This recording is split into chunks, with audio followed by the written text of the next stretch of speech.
Freedom of expression is a core value of American democracy, from the founding through many wars and protests to today's social media platforms.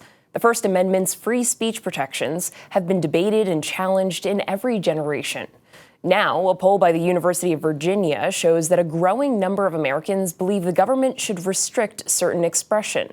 47% of Biden supporters and 35% of Trump supporters said the government should regulate or restrict the expression of views considered discriminatory or offensive. The latest poll comes as the volume of the free speech debate may be at its loudest in decades.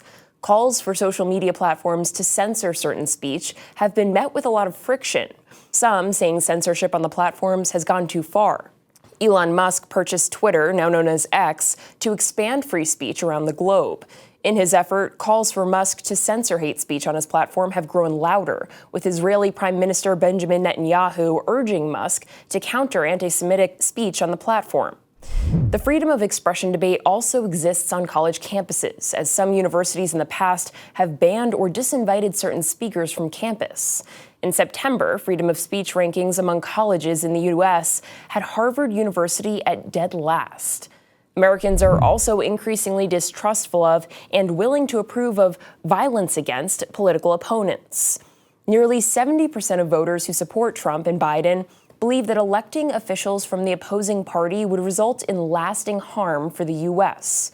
41% of Biden supporters and 38% of Trump supporters said it would be acceptable to use violence to stop the other party from taking power. All of this leads to an electorate weary of the current system. That 31% of Trump voters and 24% of Biden voters now agree that, quote, democracy is no longer a viable system, and America should explore alternative forms of government to ensure stability and progress. More than 40% of Trump voters and nearly a third of Biden voters support red or blue states seceding from the union. As we head into the 2024 presidential election year amidst wars, an immigration crisis, government showdowns, and more, at least a quarter of respondents on both sides said elections should be suspended in times of crisis. Thanks for watching. Straight Arrow News is on a mission to bring you unbiased, fact-based reporting, and we are succeeding. Two leaders in media bias monitoring talked to viewers just like you and confirmed we're delivering the news right down the middle. So if you prefer a source that gives it to you straight, catch all the unbiased content at san.com.